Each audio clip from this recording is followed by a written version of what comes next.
Google คำว่า growth hacking tactics คือ search ที่ขึ้นมาอันแรกที่เป็นของเขาจอห์นฟุกก็คือเขาเป็นผู้เชี่ยวชาญด้านนี้จริงๆนะครับมีใครเคยได้ยิน growth hacking ไม่เคยได้ยิน growth hacking มาก่อนไหม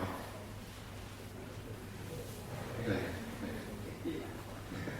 นะครับก็เดี๋ยวเรารอสักครู่หนึ่งนะครับแล้วเดี๋ยวเราเริ่มกันครับ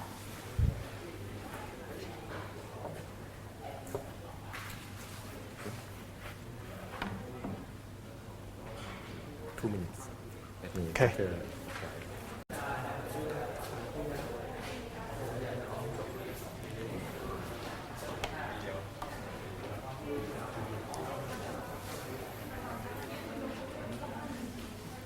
How many people?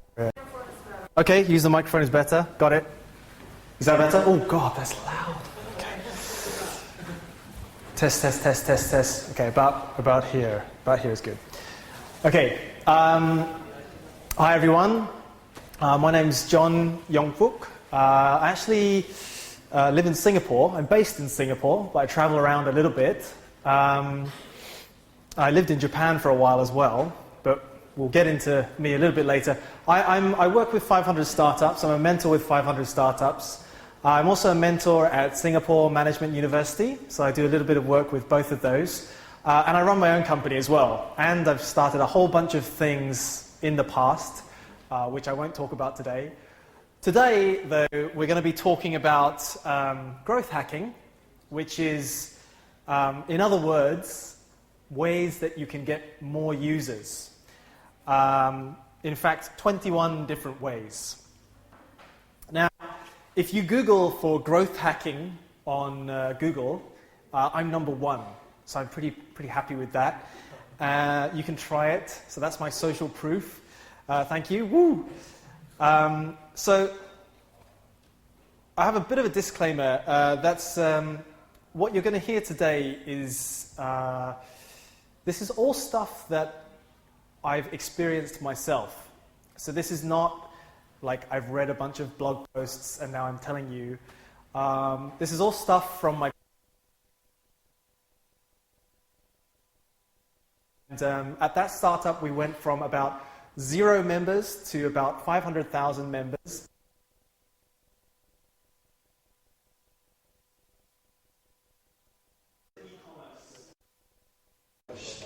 Store. And actually 500,000 in the database is quite a lot. At the time, the number 1 fashion e-commerce store, fashion-only e-commerce store in Japan was ZOZOTOWN, and at the time, 2009, they had about 1.5 million members. So we had 500,000, so not too bad. We're number 2. Okay, so this presentation is really good if you are a startup that has revenue. You're charging your customers for something. Maybe your e-commerce, maybe your software as a service, maybe your social game. So it's really good for that kind of stuff. But if you're consumer internet, it's still useful. Okay, so that's me. I'm John. I was CTO of a company called Glamour Sales in Japan. So I lived in Japan for about 10 years. I was CTO there, and we went from a very small company of about 5-6 people. I joined at about 6 people, to becoming quite a large company of about 200 people. And yeah, about 500,000 members. We raised quite a lot of money as well. We raised about $50 million in total. But at the beginning, we didn't have that much. We raised much later. And after that, I moved to Singapore, and I started my own company in Singapore. And actually, even before this, I started a company called Open Source Food, which was a recipe portal, and that was acquired in 2009. So I've done a bunch of different things. I've worked for a startup. I had a startup of my own, which was acquired, and now I'm running my own company, which is a software company. Okay, so let's get into the presentation. So the first thing, what we're going to do today is we're going to talk about what is growth hacking, and that's going to be a very short part. And then we're going to talk about more practical stuff. So I'm an engineer, I'm a Ruby engineer, so I like practical things, I like black and white. So we're going to be talking about 21 different ways, 21 different ideas that you can take and you can try out for yourself with your own startup. Okay, so the first thing to realize is that this is not a growth curve. So when you look at another company's presentation and they're talking about their growth looks like this, and it's just this nice, smooth curve. Or if it's a very, very successful company, there's the hockey stick kind of curve, which just goes straight up. In reality, when you actually zoom in, a growth curve looks something more like this. It goes up and down a lot.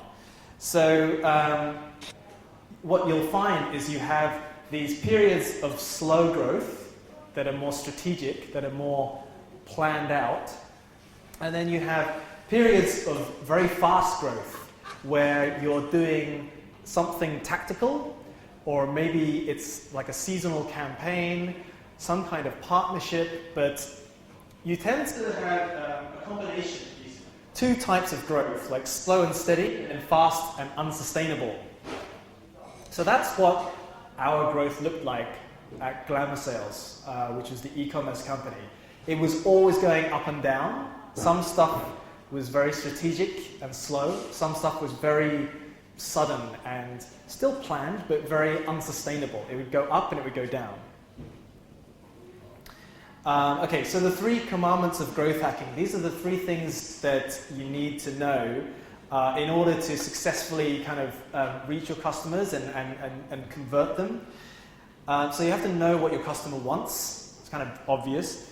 You have to know where they are. That's not so obvious. And that's really one of the more difficult things if you're doing any kind of like software startup, is figuring out where your customers hang out. Always good to know before you even get started with any marketing. And the last thing is you have to know the language of your customer. And that doesn't mean what language do they speak. It means how do they talk to themselves. So an example of this, if you are a software company and you have some piece of software that solves a problem,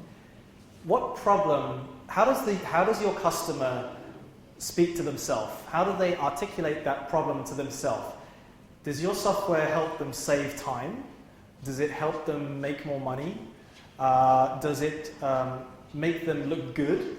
So it can be any of those things, but what does the customer think about? And knowing how the customer thinks is pretty key to not just growth hacking, but marketing in general. But where growth hacking is different to regular digital marketing is you always have to ask yourself, how can I automate this? How can this become something more automatic and something more scalable than traditional digital marketing where someone is pressing an on and off button or something like that? Once something becomes automatic and it becomes more scalable, that's when you can reap massive rewards from spending just a little amount of time on something. And that's more kind of what growth hacking is about. So growth hacking is kind of naturally suitable for like technical / marketing people. So I guess I'm like a technical / marketing person. I write code and I like marketing. So growth hacking is good for that. But if you're not technical, that doesn't mean you can't use any of these. You can't use any of these ideas. If you're not technical, you just have to get used to coming up with an idea, a marketing idea, that is maybe in some way technical, and just ask your technical co-founder, is this possible? And a good partnership like that is a great way to do growth hacking. So, we're going to go right into it. As I said, I'm an engineer. I don't really like talking about theory too much. So we're going to talk about 21 different things you can do to get more users now. The first one is optimizing your organic search. So one thing that a lot of companies do now is for every object in their database, they will turn that into a publicly facing page.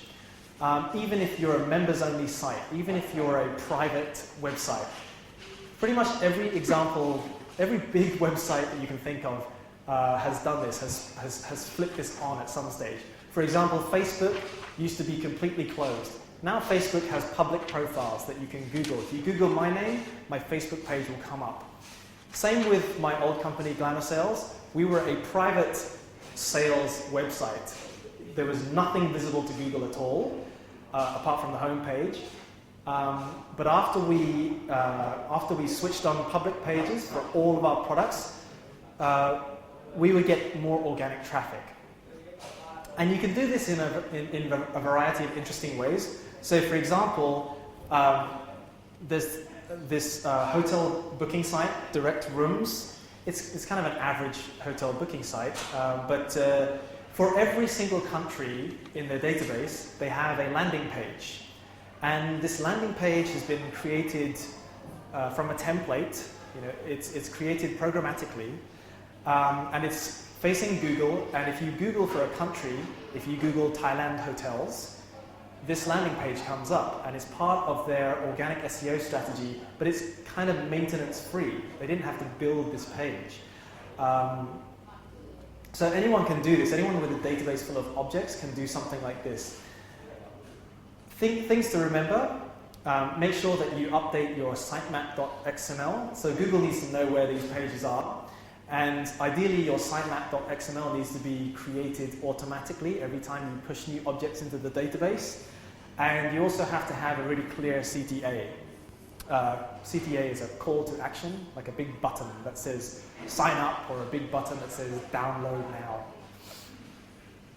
now. Also, with organic search, one thing that you can do like tonight that will improve your organic search traffic is use rich snippets. If you're not using rich snippets yet, it's very, very easy to implement. It's a set of special tags that you add to your page, and suddenly your page, your search engine results in Google have a little photo next to them, and they also have some other information. So if you compare those two, the one without and the one with, which one would you click on? It's like the one with the smiling face obviously gets more clicks. It's like scientific fact. So this is something that you can literally implement in 20 minutes for your whole website, and it will increase your Google rankings. And not everyone, it doesn't increase your ranking, has no effect on your position on the page, but it affects your visibility to a human being. What was I going to say? Yeah, and not everyone is using this right now. There's still tons and tons of websites out there, many, many blogs that are not using rich snippets, so you should. Okay, number 2, just keep blogging, and this is kind of obvious, I know, it's really obvious, but what's not obvious is the kind of stuff that you should be blogging about. And what you want to be blogging about as a startup is not about yourself. You want to be blogging about your users' problems and the things that your users are interested in. So don't talk about yourself and your new features and the company party that you threw. That's all very boring to your audience. You want to write about things that are interesting to your audience that they will share, ideally. So good stuff for that is things like top 10 lists. It sounds really, it sounds kind of, a bit too simplistic, but it really works. And ideally, beyond top 10, top 20, top 30, top 50. I wrote a top 50 blog post, top 50 productivity hacks. I wrote that a couple of weeks ago. It took me a long time. It was so boring to do, but I wrote it, put it up on the company blog. It got a lot of decent views, decent amount of views, made it very, very worthwhile. But then a week later, it got on StumbleUpon, and StumbleUpon sent like 50, 60,000 new visits. It was a great day. So it's totally worth it to invest time in quality blogging. You can't automate blogging, unfortunately. There's no button that you can press that will give you a blog post. That would be awesome. But what you can do is you can automate, to an extent, generation of ideas. So you don't have to sit there and think, oh, what shall I blog about? You can get ideas from the web. You can go to Google Trends and see what's trending. You can go to some of the social search websites or Twitter and see what's trending to get an idea of some topics to write about. Okay, number 3, guest posting. Guest posting is surprisingly good for generating both kind of SEO, Google juice, and also for direct traffic, actually. And you'd be surprised. A lot of tech blogs are really, really desperate for content. They want content. So if you can give them content, they're quite happy to take it. What they don't want to do is just write, oh, you know, this startup just launched, yay. They want a story, or they want some insight, or they want some research that you've done that saves them time because they couldn't do it themselves. So you'd be surprised if you propose a piece of content to a popular technology blog, there's a high chance that they'll take it and they'll publish it. And if they don't, you give it to a different blog. Okay, so sharing your content is just as important as writing the content. So now, whenever I create a new piece of blog content, so like any inbound marketing that I do, I have like a process. I have a few different websites that I go to and I promote that blog post.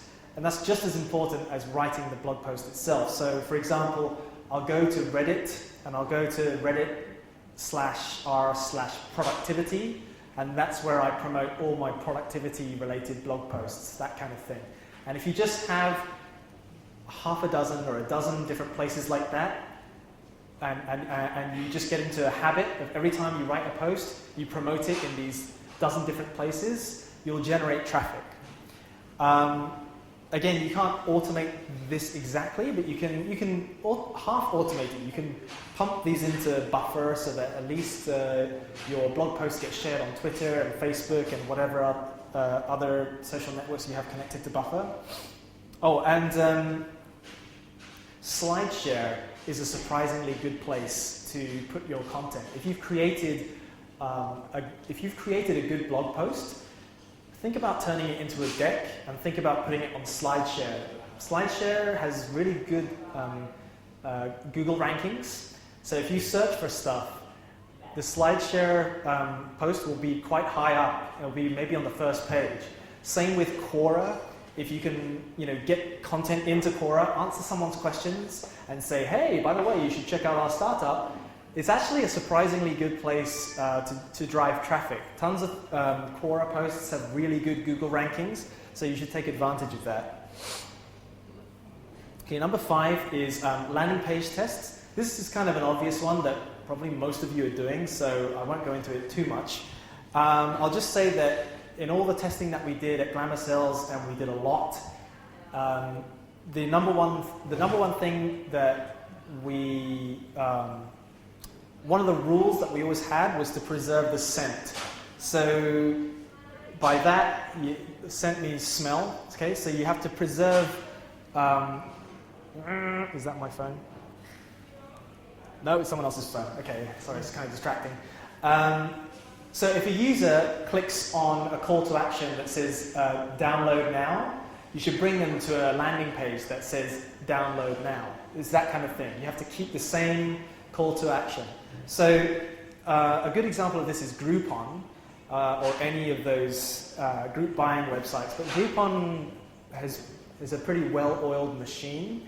So if you Google for spa coupons, and at the top you have a Groupon advertisement, and you click on the Groupon advertisement, you'll get to a page that has a spa picture because you've clicked a spa call to action. So they have a picture like that for different categories. So if you clicked on a Groupon ad that was get restaurant discounts now, you'll reach a page like this that has a picture of a restaurant. So that's preserving scent. It's really important, and it's quite subtle as well, but it's important for the user that they don't click on a restaurant thing and then they see a picture of a beach. It's like, huh, this is wrong, and then they go. One more thing for landing pages or sign-up pages, and this is kind of it's not evil, but it's kind of bad, it's kind of good, is I remove all navigation, any kind of button from the landing page, from the sign-up page. So when a user goes to a sign-up page, the only thing they can do is sign up. They can't go back, they can't check the pricing, they can't, look at the FAQ. The only thing they can do is sign up. And I know it's evil, but if you do that, if you remove all that navigation, your conversions will increase. Definitely, definitely, definitely. I promise. It's happened every single time I've tried it with every single startup that I've been at. And it is kind of evil, but it works. So at some point, you have to weigh what's important. Is it important to optimize for usability, or is it important to optimize for your business? Built-in sharing, this is a basic one, but YouTube got really big because you could share content really easily. You could embed in your own blog, and they gave you all the tools to do that. I think this one we can skip over, it's pretty obvious. But you might want to think about how to automate this, or how to automate the act of sharing. So you can have a share button on your website, but maybe no one will click it.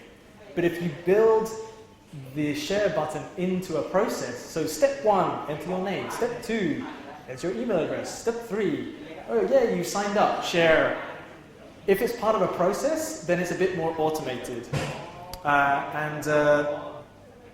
Actually thinking a lot about the user journey and the onboarding process, we call it onboarding. After you sign up, the process of becoming an active user is one of the things that I focus on the most now. It's really important. Distribution automation is a really bad word for basically figuring out a way to plug into existing channels. So the big example of this is Airbnb. They wrote a script that somehow posted to Craigslist. This is not something that actually I've done before, but it's something that any startup can try, because not with Craigslist, but in general, you can try plugging into a big site, because you can only do this kind of thing when you're a startup. You can't do this when you're a big company, because Craigslist will sue you. You can't do this after you've raised a lot of funding either, once you're a lot more visible. So the best time to try a trick like this is now. Social campaigns. We did a lot of social campaigns at Glamour Sales, and it was just basic stuff like, retweet this and you'll pick a winner. It really doesn't get more basic than that. And it sounds simplistic and stupid and basic, and also kind of boring for the user, but it works. It doesn't work very well for getting active users. It doesn't work very well for getting paying users. So like the users that we would acquire at Glamour Sales never bought anything. They would never buy products. But if you're a funded company, at some point you're going to need to bump your numbers in any way that you can, even if you're not bumping your revenue up. So this is one way that you can just tap into every month if you need to bump your user numbers up. It's a reality that we all have to face. If you're a venture-funded company, eventually your investors will want to see your numbers, your membership numbers go up every month. And actually, I mean, having them in the database is also valuable. Even if they're not buying anything, there's still a chance that they might buy something down the line, as long as they don't unsubscribe from your list. So number 9 is seeding. And seeding is something that I always thought was evil until I realized that every single company does it. So if you're a user-generated content startup, if you're any kind of marketplace that has merchants or vendors, there's always this chicken-egg problem where you launch your website and it's empty, or you launch your app and there's no content, and you're waiting for people to come in and put content on there so that other people will see the content. But it's this chicken-egg problem because these people won't come because there's no content, and these people won't come because there's no users looking for the content. So you have to seed, you have to put some content in there yourself. And you can get your content from various different places. You can not steal, but you can take content under fair use. You have to research what that means and how you can use content that you've taken for fair use. But you have to do it. If you're doing any kind of two-sided marketplace, or if you're doing any kind of user-generated content app, you'll end up having to do this. And the famous example, there's actually lots of examples of this, but one famous example is Reddit, which is now one of the biggest places in the world for sharing links.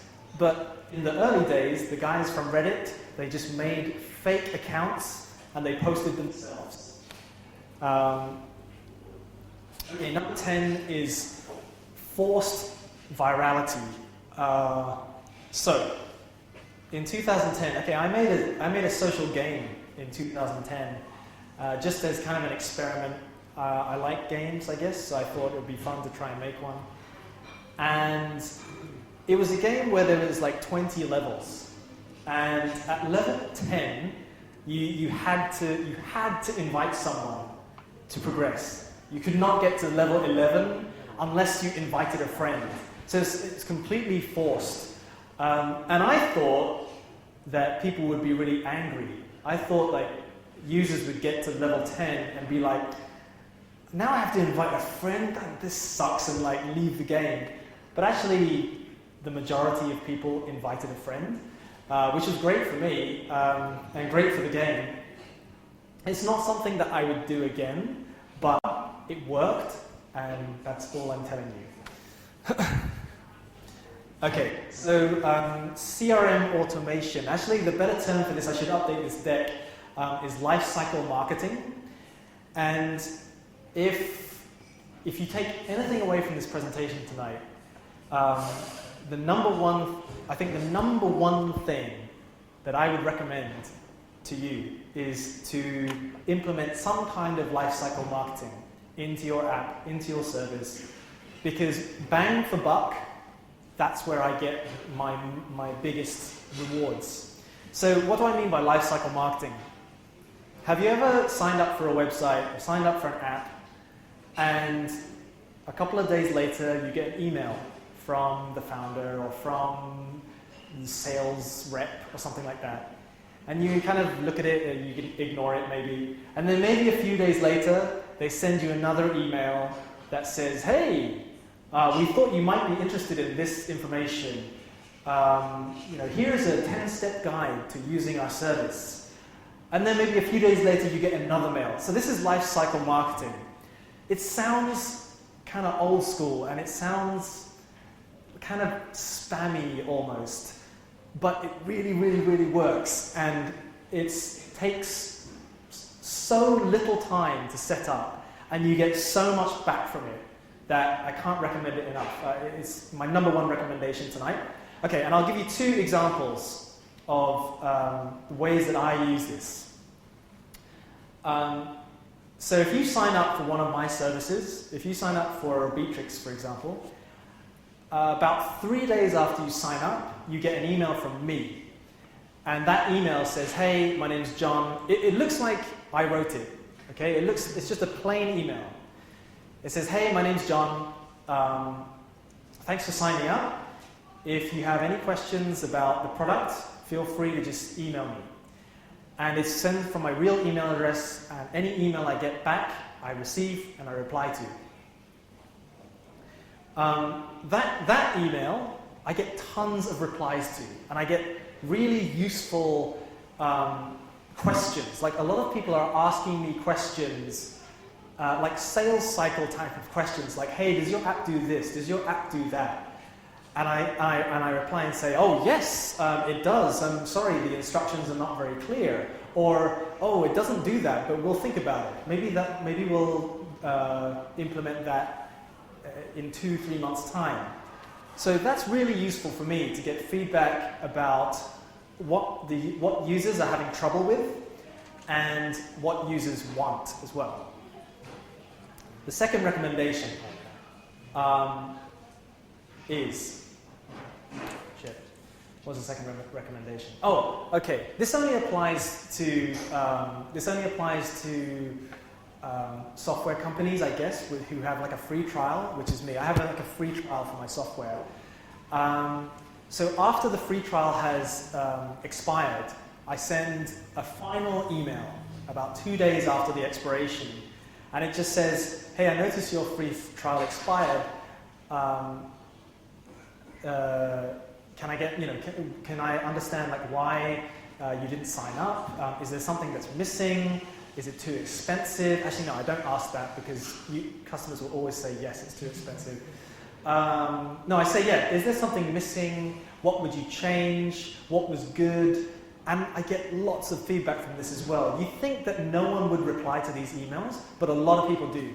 And okay, out of 100 people, maybe 5, maybe 10 reply to the emails, but it's so worth it. Just that 10% of replies is just really awesome, usable feedback for me and for you. So yeah, definitely implement some kind of lifecycle emails into your service. So and the point would be to try to encourage users to give you feedback, or to answer questions, or to encourage them to ask you questions. Because users are not going to ask you questions without you asking them first. They're not going to find your contact form and ask you questions about your business. You have to ask them for that first. And you can only do that in a scalable way if you're automating your lifecycle emails. Okay. Number 12, so we used, in Glamour Sales, we used influencers at some point. We used the second tier of influencers. So we didn't use the top tier, the very, very expensive ones.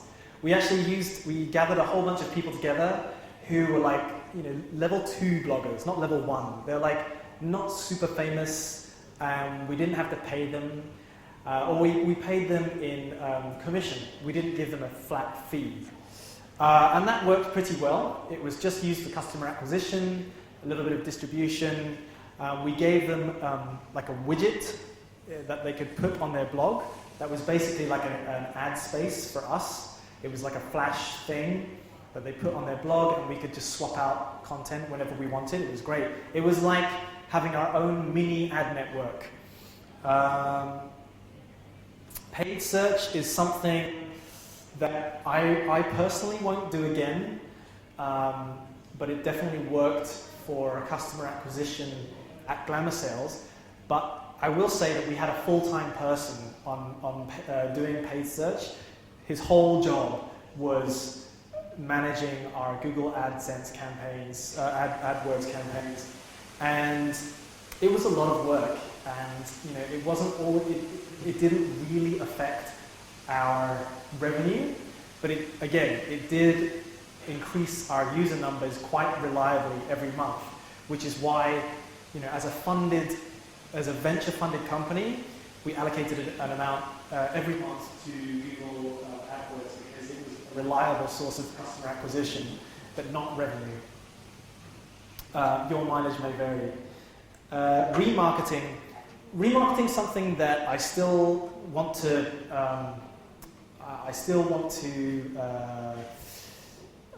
use a lot more, but even the small amount of remarketing that I've done has been pretty effective. So if you don't know what remarketing is, you put a tag on your website, and then anyone who visits your website, like for example, people who come to your blog, anyone who visits your website, you can now reach them through various different ad spots around the web. So if you come to my website and you come to my Beatrix blog and you read about my 50 productivity hacks and you think, oh, that's interesting, but you don't check out my homepage, then you go to another website like TechCrunch or whatever and you see my ad, oh, Beatrix, and you'll think, oh, I recognize that, and you'll check it out and you'll come to my homepage. So that's kind of the way retargeting works. It's more effective because the user has already experienced your brand in some way. They've come to your website, so they recognize your logo, they recognize who you are, but you just haven't captured them as a customer yet. So it gives you a second, third, fourth chance. And the whole point with remarketing is you have to install that tag very early on. You should do it tonight, because it only takes 5 seconds to install the tag.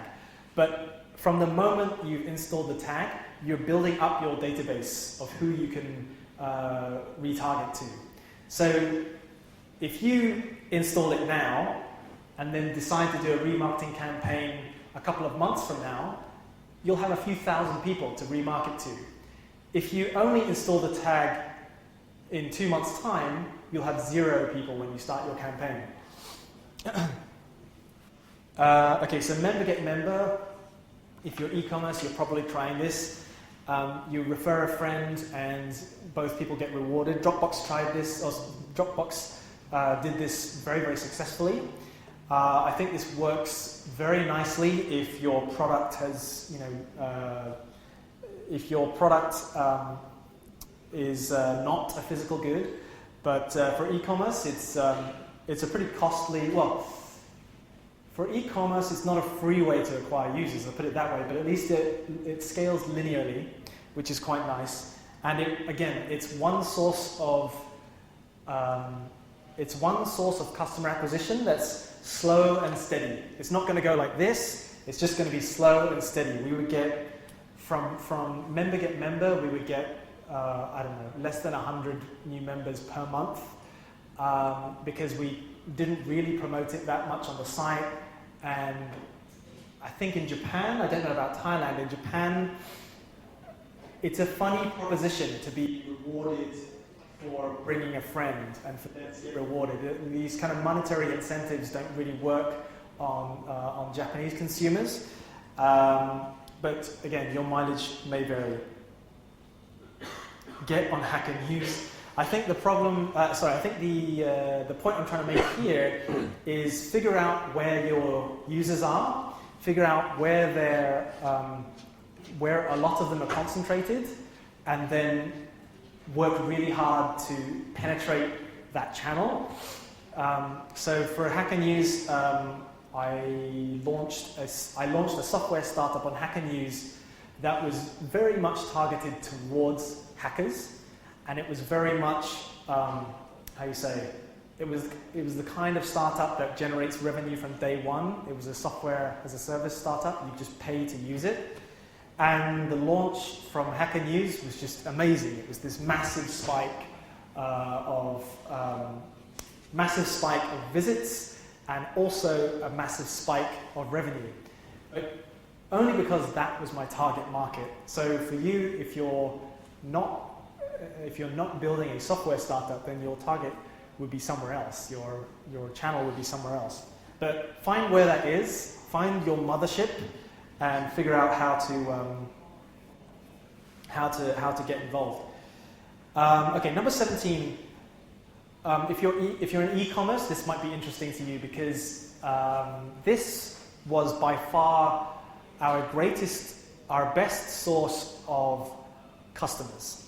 And by that, I mean this was our best source of people who spent money So everything else I've talked about, some of it was really good for acquiring membership, people into the database.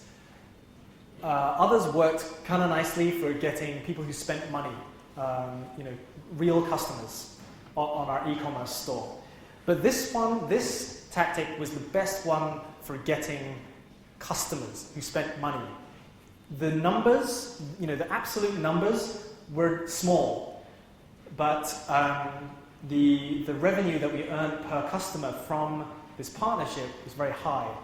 So we partnered with a magazine, a fashion magazine, and it was like an old school Japanese fashion magazine, print edition. They had a website as well, but pretty old school, but very well known. And we did a partnership with them. We said, we will put an online store on your website, and you don't have to manage it. You just sit back and you count the money. And they said, okay. And after about a couple of weeks, it was really, really easy because, if you're a technical person, all we did was just stick an iframe on their website. That's it. A little bit of customization, that's it. It took about 1 to 2 weeks, and from that day onwards, we were now acquiring customers from our website, but also from their website. And we just had a pretty standard revenue share agreement between us and the partner, and it was our best source of. It was our highest spending customers were from this partnership. But as I said, the absolute numbers were quite small. So, from this partnership, I think we got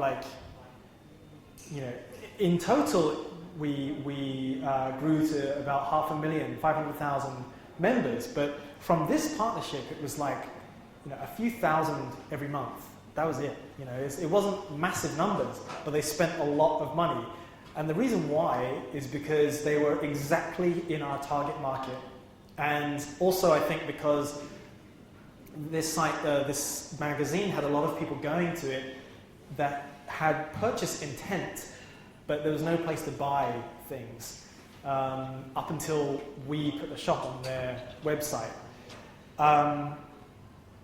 So I get the lesson from that is understanding where your target market hangs out and who might be potential partners, because our target market was Japanese women in urban areas, 25 to 35, and this magazine, Spur, is kind of owns that demographic. Okay. Number 18 is endorsement. It's fun. I give this presentation in Singapore and a couple of other places. And this doesn't really apply in those countries, but I think it does apply to Thailand. Because Thailand, similar to Japan, has quite a,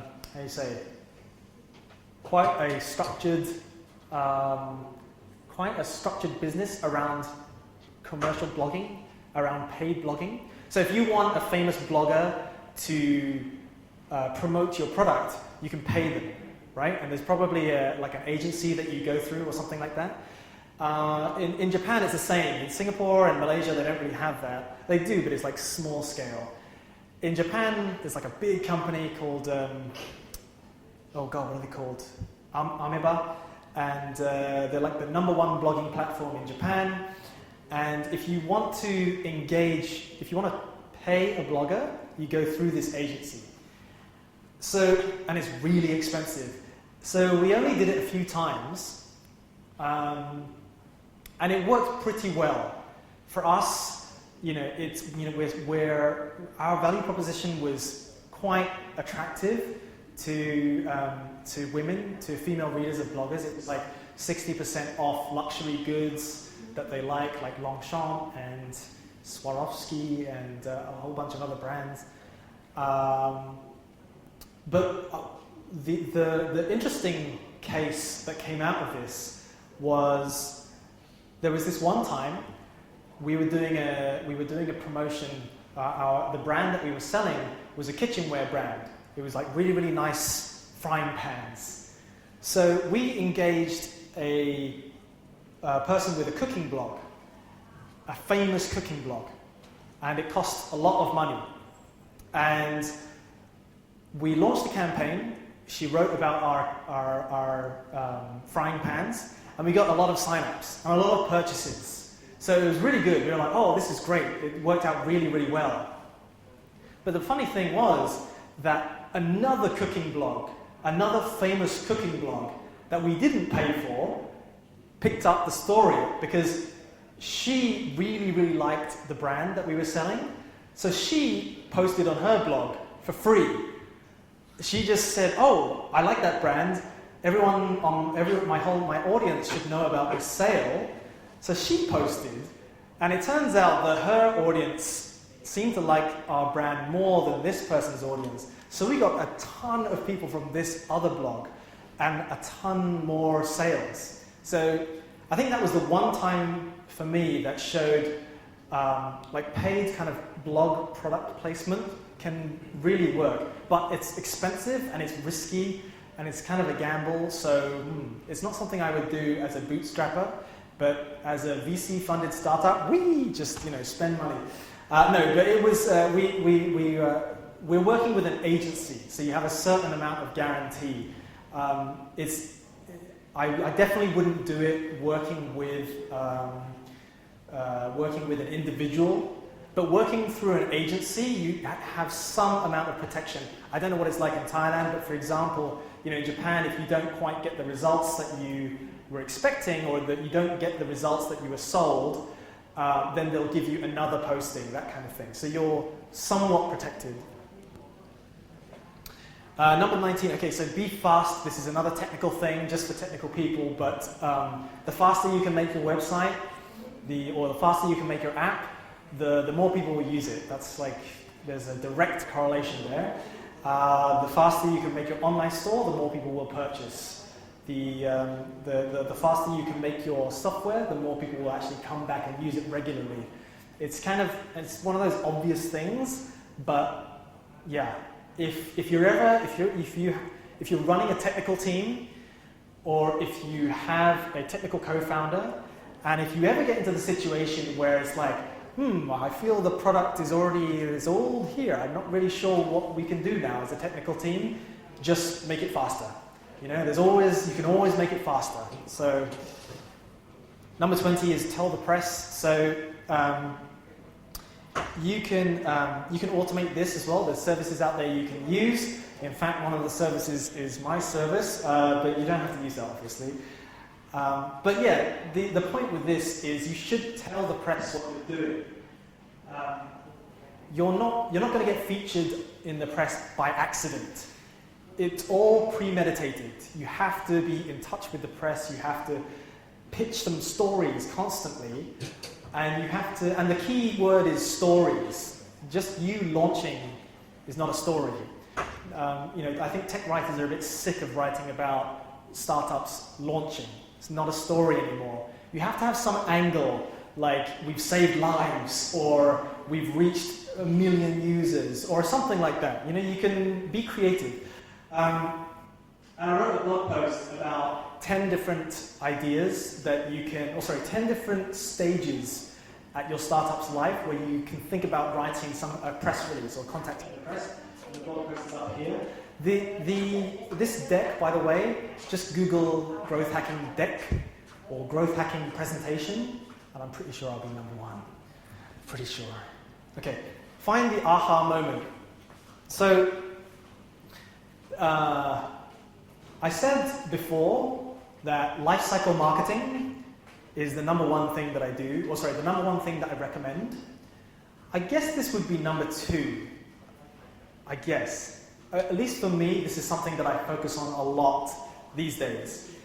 And, okay, the aha moment is a special moment in a user's life cycle where the user understands the value of your startup, understands what you do, understands what you can do for them. And it's really important to get the user to that moment as fast as possible. And it's very important that you are with them when that happens. You know what I mean? So an example of this is Twitter. Twitter looked at their data and they realized that their most engaged users, the people who love Twitter and come back every single day, were the people who followed, where is it? More than 30 people. So Twitter found that there was this tipping point. So like, you follow people, and then after you reach 30 people, the user, they understand. They're like, oh, okay, I get this service now. Let's follow everyone. Let's follow 1,000 people. So 30 was their magic number. So you have to figure out what's your magic number, or what's your magic moment, and get people to that moment. So, for example, for me, I run 2 software services right now. One of them is a press release distribution platform. And my aha moment for my users is when they can see a completed press release. So I want to get the user to that moment as soon as possible. So now, all the user has to do, they type in their app name, click confirm, and then my service goes brrrr, ding, and they have a press release. It's kind of like magic. And then next to the press release is a button, buy now. That's the aha moment. So my users are like, oh wow, it just took me 20 seconds to build a press release. And if I click this button, I can send it. Okay, I have to pay some money, but yeah, let's do it. That's the aha moment for my users. That's service number 1. Service number 2, I have a virtual assistant software, and it basically helps you create a content plan, a weekly content plan for your social media. And it's kind of similar. All you have to do is you sign up, you put in a few keywords about your company, like if you're a pizza restaurant, you sign up, you type in pizza, you type in Italian food, you type in wine, confirm,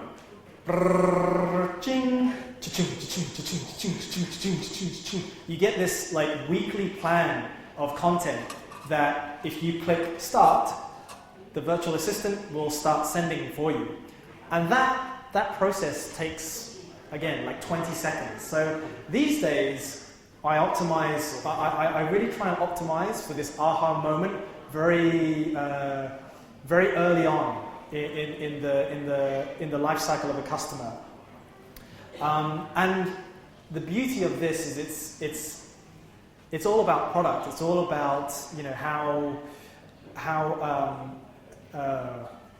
how able you are as a designer and how able you are as a programmer. So it's a really good place for startups to spend a lot of time because it's all about product. And the nice thing about this is whatever users you acquire, this is all optimizing their transition from being just a person in your database to being an active user. And what you want is for them to become an active user. Because actually that's the whole, this and lifecycle marketing, which is a pretty important point. The aha moment and lifecycle marketing, they have one thing in common. And the thing they have in common is they're both there to turn a regular user into an active user, into an engaged user. And that's kind of the whole point, because the thing with growth hacking, or the thing with marketing in general, is that, or online marketing in general, is that, yeah, you can acquire users from a whole bunch of different places. But what you want is to acquire engaged users. You want to acquire people who will either pay you, or people who will be using your app a lot. So definitely for me, I recommend that you I recommend that you spend a bunch of time on lifecycle marketing and the aha moment, because that's where regular people turn into customers or turn into engaged users. I'm not sure what I was trying to say here. Horizontal growth? I think we're over. Vertical growth or horizontal growth? Yeah, you can ignore these last 2 slides. They don't mean anything. Thank you. Thanks. And as I said, if you want to look at the slide deck, just Google growth hacking presentation. It'll be there on the first page. Okay, thanks.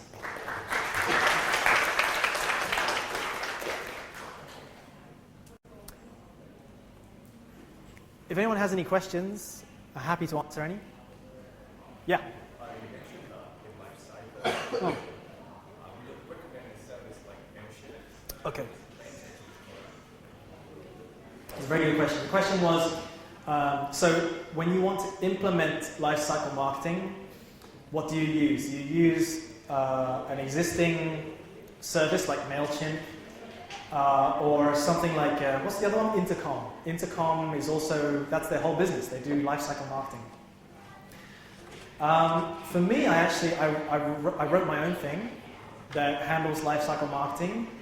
The reason being MailChimp, to be honest, has very, very strict rules about the information that you have to include into an email. So you can never send an email from MailChimp that looks like a personal email, and there's legal reasons for that. So, it's not, again, this is startup land. You don't have to be like completely 100% by the law. Hey, don't quote me on that. Don't repeat that, please. But, okay, so the kind of emails that I'm sending now, the ones that are, from me, at some point, I'll have to put the full address. I'll have to put an unsubscribe link. I'll have to put etc., etc. Right now, whilst things are small, I don't really have to do that. Actually, if you look into the letter of the law, there's something called the Can-Spam Act, but that only applies to marketing emails, like promotional emails. Lifecycle emails fall under a slightly different gray area. It's not exactly marketing. It's like customer service kind of thing. So yeah. But anyway, to answer your question, I don't use MailChimp. I did try Intercom. It seemed cool, but I guess I just felt that as a technical guy, I can build the same thing and it'll be free. So. I do outsource some pieces of the platform to paid providers. Like I use MailChimp actually for marketing emails. But I felt like lifecycle marketing, it's quite deeply built into my platform, so I just prefer to write it myself. Any other questions? If not, then I think we're good. Yes? How do we know that we already reached the aha? Okay. No, that's a good question. Yeah, how do you know when you've reached the aha moment? Okay, so for me it's a little bit art, a little bit science. So it just comes down to, the very first thing is thinking about, why is the user here? Like what have they signed up for? And I guess once you can answer that question, you just have to speed up the process towards that. So when they sign up for the press release platform, I know the reason that they've signed up is because they want to send a press release. So ideally, I want to show them their press release as soon as possible. I don't want to make them click a lot of things. I don't want to make them have to choose lots of different things like templates or whatever, designs. I just remove all of the choices and just get the whole process down to a very, very bare minimum. And then just, make sure the aha moment arrives as quickly as possible. Then I test.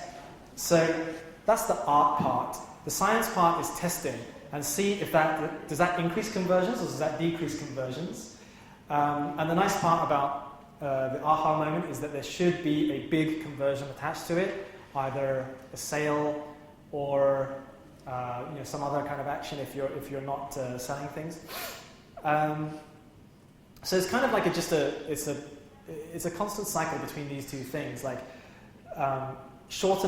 removing the amount of choices, testing, seeing if conversions go up and down, getting qualitative feedback. Because sometimes you might remove a choice that affects conversions, like users are like, oh, but I thought I couldn't choose that, so I didn't go any further. So you might find that there's things that users need to see in order for them to progress, but you'll definitely find that there's things they don't need to see in order for them to progress. Yeah. For the partner up technique? Yeah. Yes. You said that you just use iframe. Yeah, pretty much. How do they know that you don't cheat them when the purchase success? I mean that. Yep. People lead some. There is some lead from the website. Yeah. Purchase in your website success. Yeah. How do they know that you pay them like a revenue sharing? Oh, I see. Well, I mean, that's business, right? They have to. Okay, so because they don't have access to our database, right? Okay. Well, I mean, that's business. You just have to trust each other. Maybe that's okay. In Japan, people. There's no corruption. There's no people are not trying to cheat each other. So okay, yeah. Now I guess maybe the same. Okay, yeah. Oh, that's interesting. I didn't even think of that. Yeah, because in Japan, it's just accepted that we will report the correct numbers to our partner, and we did. Because you don't cheat people in Japan, so it's like, and it's a big company as well, so we wouldn't dare cheat them, right? Because they're much bigger than we were. That's interesting, actually. Yeah, I guess. I mean, I'm sure there's a way around it. 100 people bought your product. You said just 80 people. Sorry? 100 people purchased your product. Yeah. And you said the company has only 80 people. Yeah, I mean, I guess we could have done that, but we didn't. We told them 100 people purchased the product. And, I mean, you can kind of, it depends how much they want to trust you, but, I actually said, because I said to them in the early stages, we can give you a dashboard, like a real-time dashboard that you can look at, you can see what the sales are anytime, and it's more difficult for us to try and fake the data than it is to just show you the data. But they said, no, it's not necessary. So I guess that's Japan. So but I guess maybe in Thailand you could do some kind of real-time dashboard, just show the data in a real-time way. Maybe that would create enough trust. Yeah. Yes. So like to ask about your idea. So I run the dating application. Oh. And I think sometimes we keep the information of the user private. That's the key for our Yeah. company. So to do network and numbers or some sort of viral growth like this. It's really hard. Contradict each other. Yeah. Just wondering other than blog posts and things that in terms of general, do you have any suggestion of thoughts on for doing growth hacking services? Some of the services that popularize it from but it's private and how do you set up a viral one? Right. That's a good question. I don't know. I don't really have much experience with dating. I have a lot of experience with dating, but not with dating applications. One thing that I'm sure you've seen was that OkCupid, they used their data in a really interesting way. I thought that was really interesting in that, they were using their data to write these really interesting blog posts that were getting shared, and it was not sleazy. It was interesting to people, and I even signed up for OkCupid. It was interesting to people outside, but it was at the same time using data, and I guess another level of that would be using real-time data. That would still be possible, right? But other than that, I don't know. Dating applications. Is there anything else? Yes. Yeah.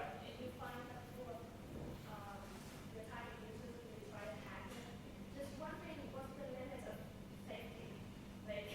How far Are you talking about the Craigslist thing? Yes. Okay.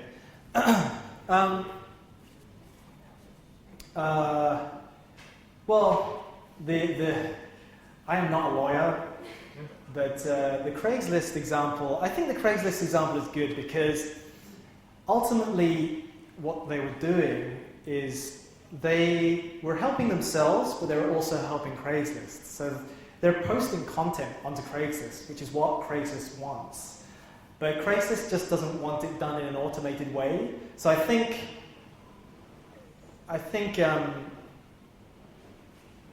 you're not damaging them in terms. Well, I think if you're going to get sued, again, I'm not a lawyer. If you're going to get sued, you're going to get sued because you're damaging a company's like revenue, or you're damaging their brand image or something like that. But just violating their terms of use, I mean, it's not grounds to be sued, I don't think. Unless you're really big and you have a lot of money, then maybe they want to sue you.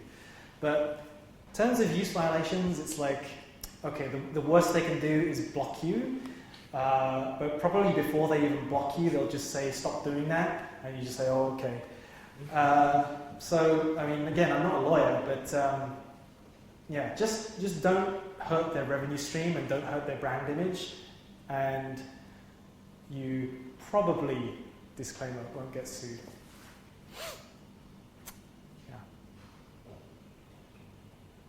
What is the analysis tool you use in website and mobile application? I mean, we just use Google Analytics. Yeah, that's it pretty much. Do we use anything else for our mobile app? Actually, when I was at Glamour Sales, it was still a time where it was pretty early on in the iPhone's life in Japan. So actually, we didn't have an app when I was there. So my experience with mobile apps is actually quite small. Yeah. And for the website, we just use Google Analytics.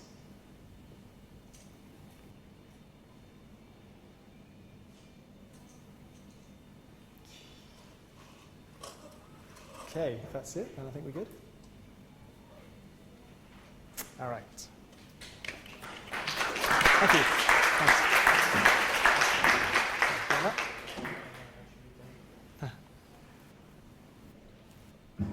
แล้วก็ขอจบเป็นเพียงเท่านี้นะครับ ถ้ามีคำถามอะไรก็ถามตอนนี้นะครับไม่งั้นก็ไม่มีโอกาส หรือก็ติดต่อเขาทางTwitter เรา